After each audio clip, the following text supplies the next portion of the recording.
Last minute shakeup at 5:30 a.m., laundry situation not good. And when your focus is on helping your clients, it's easy to forget about yourself. But NASM knows trainers. Morning, Ryan. Is there Taylor? And staying in front of the day isn't always as Thanks, simple Ryan. as 1, What's 2, up? 3. So when the unexpected has you pressing pause, What's the latest on creatine? I'm going to get back to you on that. let NASM1 help you press play. Visit NASM.org to sign up for a membership today.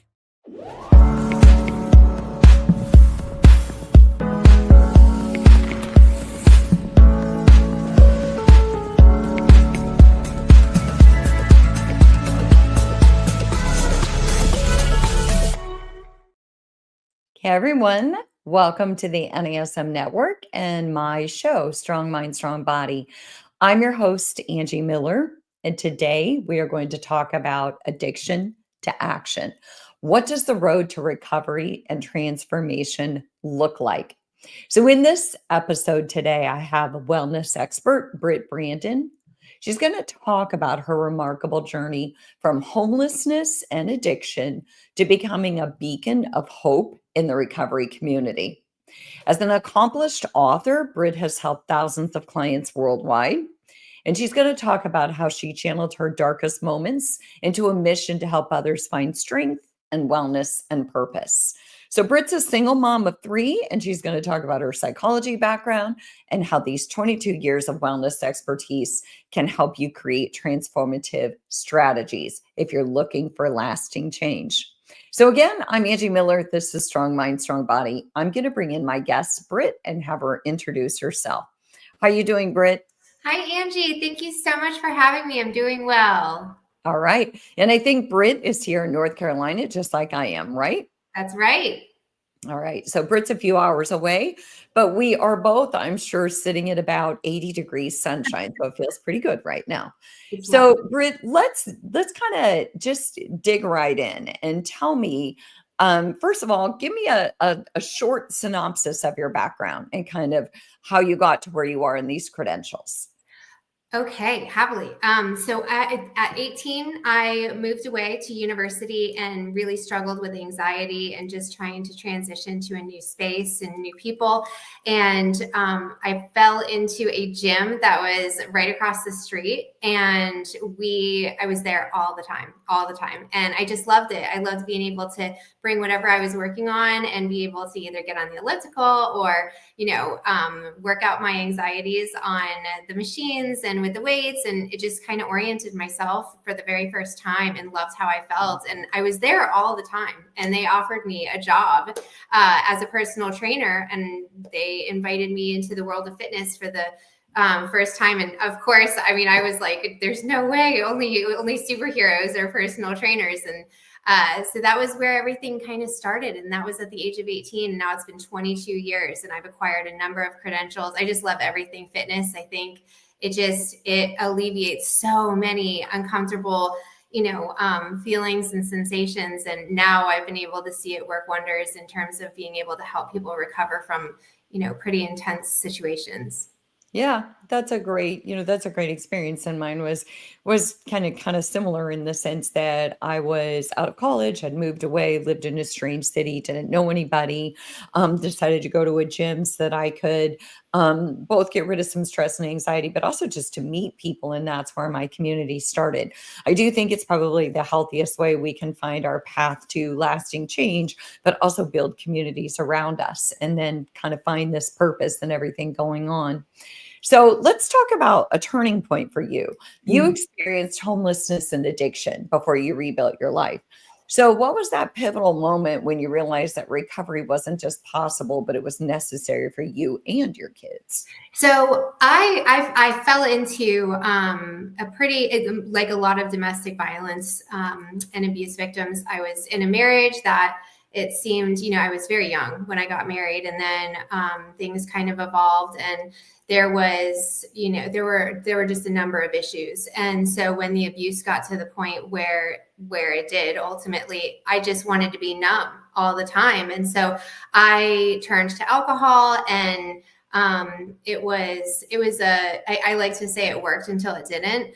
And so it was pretty intense. By the time that I was able to leave that situation, I had my 3 kids in tow, and I just had to figure out life on my own with these 3 babies who were looking to me for protection and guidance and everything. And I couldn't let them down, more so than myself. So they were my reason for getting sober and being able to figure out how to do that. And so I was very, very lucky with a number of things that fell into place in order to be able to kind of set me on this road to clarity. But ultimately, I leaned on 6 principles that I had really used in successfully with clients for years and years, and used them for myself, and with such incredible success that, I mean, it was that I ended up publishing this latest book on those very same topics. And now, I mean, I rely on those wholeheartedly for helping clients with a myriad of issues. Yeah.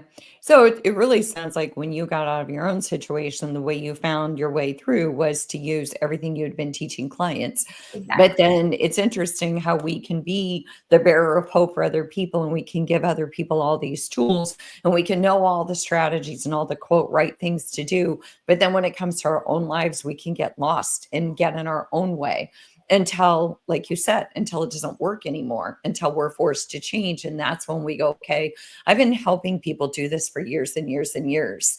If I can help them, I can help me. But it's a lot harder to internalize those strategies and use them on ourselves, because really what we're the secret sauce is that we're the support system for that other person. But when we start to implement our own strategies, sometimes the secret sauce that's missing is, what's our support? Right? We've Absolutely. got the strategies, but we don't have the cheerleader in the background going, come on, you can do this, and keeping us accountable. Was that difficult for you to be your own cheerleader, or did you find cheerleaders along the way? So it's funny because, I mean, and it's so fantastic that you even use the word cheerleader, because that's what I really do think that as trainers, we have a special superpower that we just love being able to pinpoint some sign of positivity, of progress, and be able to hone in on it and celebrate the heck out of it. And so I really wanted to be able to have people who had my excitement and my support in mind, to be able to have that kind of network around me. And so I wholeheartedly I really just audited my life to be able to only have positivity around myself and around my kids. And I mean, we like to say that we went underground for a year, and I eliminated social media. I eliminated any kind of contacts that didn't fill us up with, like, only just positivity and goodness. And it has made all the difference. And I even included that as one of the chapters in my book, is fellowship. And I can't even describe the impact that I have experienced myself by being around like-minded women who are so excited for me. And then, families who are so supportive of my kids in sports or in academics or whatever the case might be. But having that alignment and being able to be around people who invite you to be yourself and love you as yourself, it's amazing. And it really is kind of like that mirror of ourselves, cheerleader wise, in Yeah. somebody else. Yep. Right. So for you, it was just a matter of support or surrounding yourself with the people who were promoting you. So it was a matter of like drawing back from social media and all the things that were pulling away, and then just immersing yourself in people who had the same kind of goals and the same kind of drive and passion that you have, which I think makes all the difference, because fellowship can come in a lot of ways. Fellowship can Yep. come at the gym, it can come in a neighborhood, it can come through your kids' activities, it can come in so many different ways. And to me, it's not about having deep, intense friendships as much as it's about having connection with humans in lots of different spaces, so that we feel grounded and like we're not just out there and nobody knows we exist, if that makes sense. It Right. absolutely does. And I agree 1000%. So, one of the things that that I garnered from all of this is when we go through difficult times, or when we get caught up in addiction, or when we get into less than desirable behaviors or coping strategies, the word that sets in for all of us, and it's a word that Brene Brown did such a good job of targeting years ago. And I feel like before then we never really talked about it, but it's that shame word, and how all of us, whether we're struggling with recovery or not, we all know that sense of shame in some way, shape, or form. So, how did you transform that potential obstacle? Like, how did you deal with that shame of how did I allow it to get here? Because I think we all have that in different ways in our lives. I've had those experiences in my life where I go, how did I let this get to this? Right? Like, I know better. I have the tools. So what about shame? How did you transform that? And what advice would you give to others who feel like they're stuck by defining themselves by their lowest moments, if that makes sense? It absolutely makes sense. And you pinpointing it and even highlighting it as something that is a constant is exactly how we circumnavigate that, because you have to be able to catch yourself in that. I call it stinking thinking, because as soon as you start to have those like guilt and shame spirals, they go nowhere positive. And I always say it just doesn't serve us. And so we have to kind of accept the things that we've done in our past, or that we're just not proud of, or that we're questioning, like, how did this happen? Because those they're not going to be answered. We're not going to be able to magically come up with some beautiful answer to that question. It's literally just a shame spiral. And so the best thing is just to I like to think of it as kind of like wrapping it up in just a gift box and being like, what, it is what it is. It was what it was. And we're moving on. And now we have this beautiful opportunity to say, I'm not where I want to be, but I'm certainly not where I was. And that alone is it's so freeing, because the guilt and shame just does nothing positive. But it's a hard one. I mean, it's a hard one. And I think that for so many people, they define themselves by their lowest moments, right? Like shame feels, I can't say the word, but right, they're both shut words. And you get caught up in that cycle of just feeling like, you're stuck in the muck, and your lowest moment is your defining moment. And it's hard because shame is so different from guilt. Shame is, I am a bad person. Guilt is, I did something bad.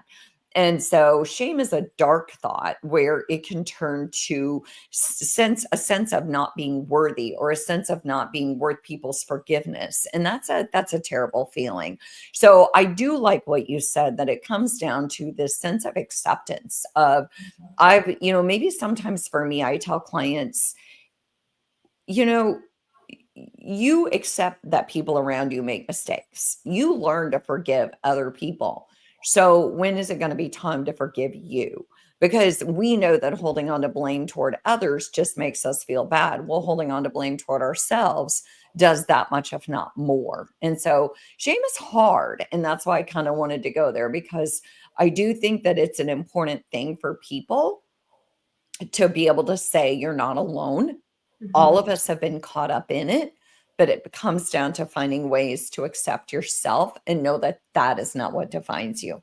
Absolutely. Like you said, now we have this opportunity to go, wow, I'm not where I want to be, but gosh, I'm not where I was. Absolutely. It just turns it into a positive, because there's so many things. And just like you said, it's like, if your lowest point is going to define you, I mean, if you had, I liken it to, if you had a friend who was talking to you about, how they're feeling, we need to talk to ourselves like friends. We need to talk to I was watching a podcast, or a interview the other day, and this gentleman was talking about how we are responsible for ourselves. Like, we've been given the opportunity to take care of this human and be careful about their emotions and, what they're exposed to. And it's like, that's how we need to view ourselves, that we care for ourselves, and that we provide ourselves with gentle, loving support. And I think we can get away from that when we're trying to either motivate ourselves, right? Because a lot of our kind of like being hard on ourselves stems from that wanting to be better and wanting to be, the best that we can be, which is great. But when we have a lot of negative self-talk, especially around those shame thoughts, it's just, it doesn't serve us. And it takes so much practice too, because we have to move out of that spiral that's just so easy to kick off, because there's so many memories that we have that can come back in an instant and be triggered by anything. And yep. And So they usually get triggered by the current thing that's making us feel bad. And so then all of a sudden we do the pile on to our emotional psyche. I'm just going to pile on. Well, this feels bad. And now I'm going to remember all the other things that feels bad and all the other ways that I screwed up and all the reasons why, blah, blah, blah, blah, blah. But I like what you said. It's almost like nurturing that younger self. Like if you could talk to that younger self and say, hey, a lot of these wounds, a lot of these feelings, a lot of these emotions are driven from this younger self that we kind of revert back to when things don't go so well, those techniques that we use. And we're not always as kind as we would be. But if we could look back in the mirror and we could be like, hey, this is my 7-year-old self, I bet we'd be a lot more gentle. Or this is my youngest self, we'd be a lot more gentle. yes. But Britt, I want to reset for a minute. So my name is Angie Miller. This is Strong Mind, Strong Body. I'm talking to Britt Brandon. She's an author and a wellness expert.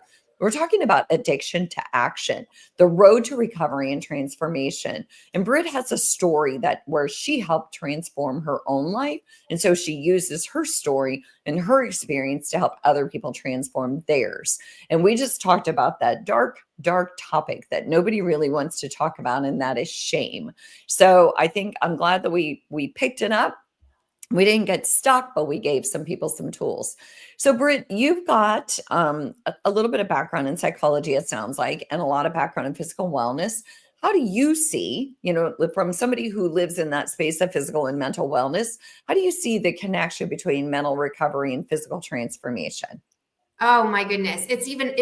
They're so interconnected that it's hard to even pinpoint where one ends and the other begins. And that's what I love about it really is a holistic approach, because there's so many physical benefits, right? Because it's almost like we kickstart, I call them self-fulfilled, self-perpetuating positive cycles of improvement, right? And it sounds long, but our body and our minds want to be well. And so all we have to do is kind of kick things off with the right, fitness regimen. That doesn't even have to be, my stepmom is so sweet. And she's like, when you say fitness, it sounds scary, but exercise sounds a lot less intimidating.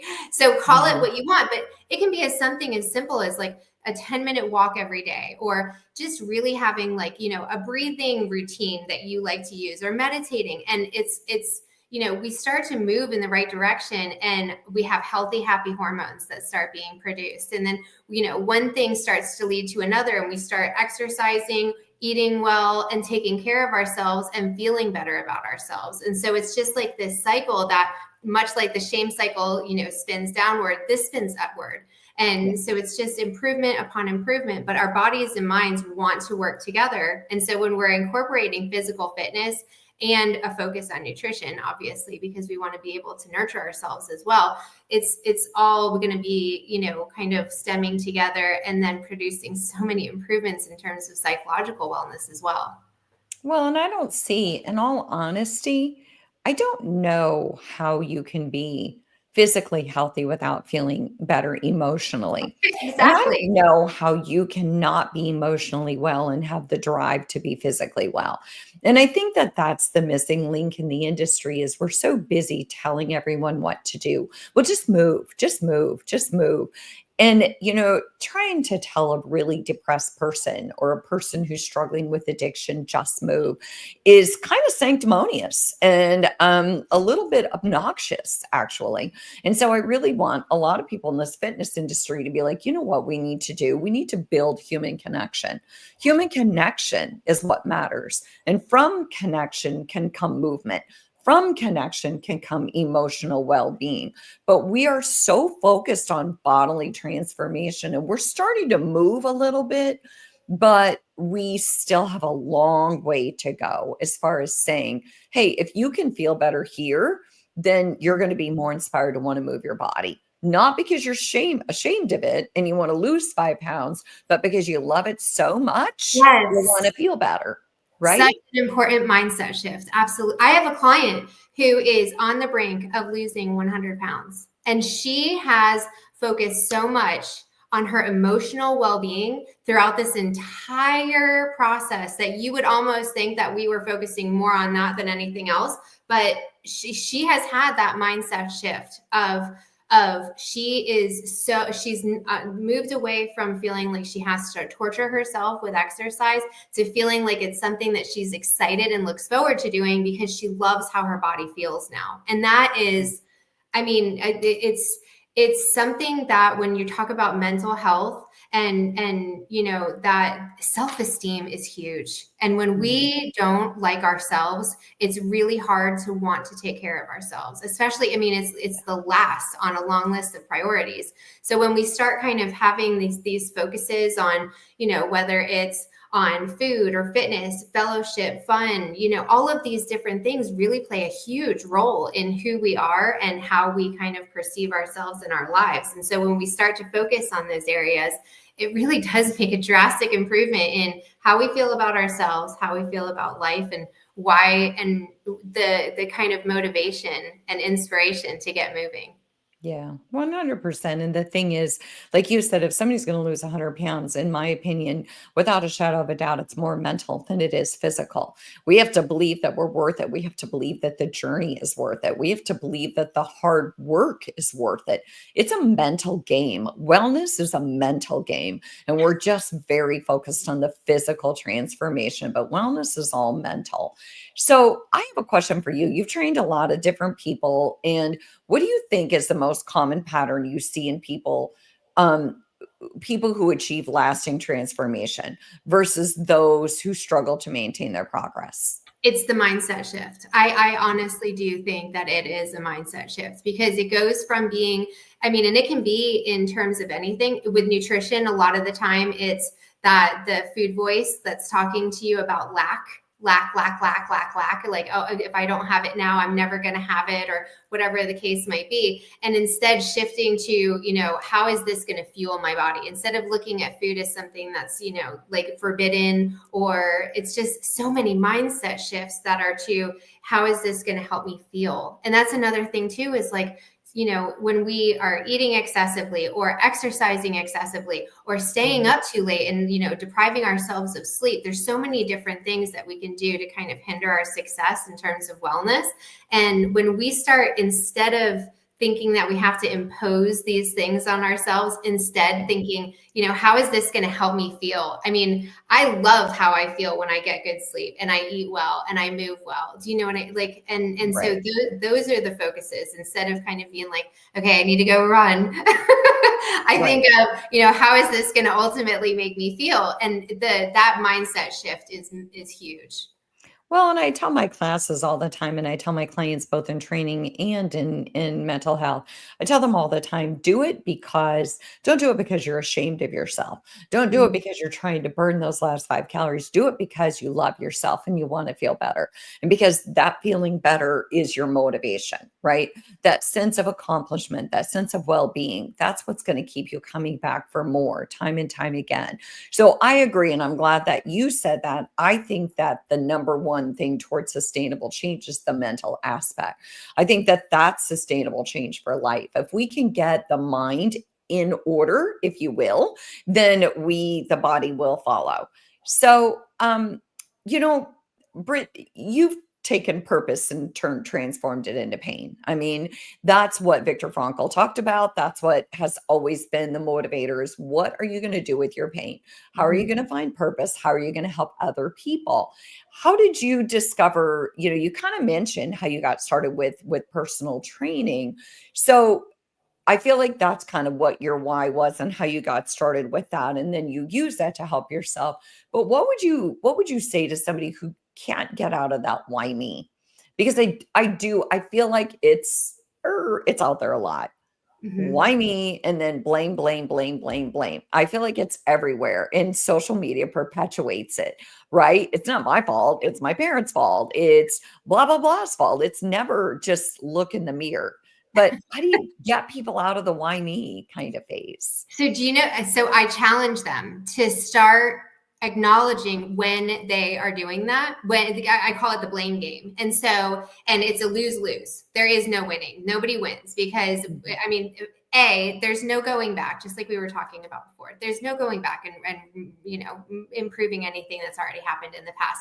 But my experience, every single time I have challenged a client, because there are some people who do it more than others. And luckily, when we work with a client one-on-one or even in a group setting, you'll notice, because you kind of hear, especially with those of us who have worked with multiple clients over time, you start to hear those kind of like buzzwords or see those red flags.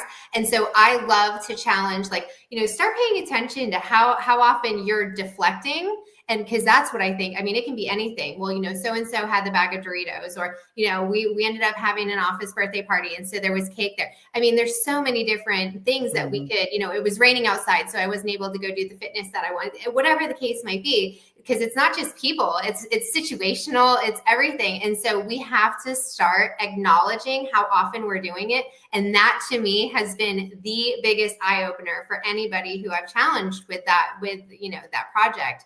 And it works wonders. Yeah, I love that. Well, and it's so true. It is deflection. It is. It's deflection. It's like pivot, twirl. And so there's always going to be, I mean, we've heard this since we were kids. Somebody's always going to have more. Somebody's always going to be luckier. Somebody's always going to have more money. Somebody's going to be more fit, whatever.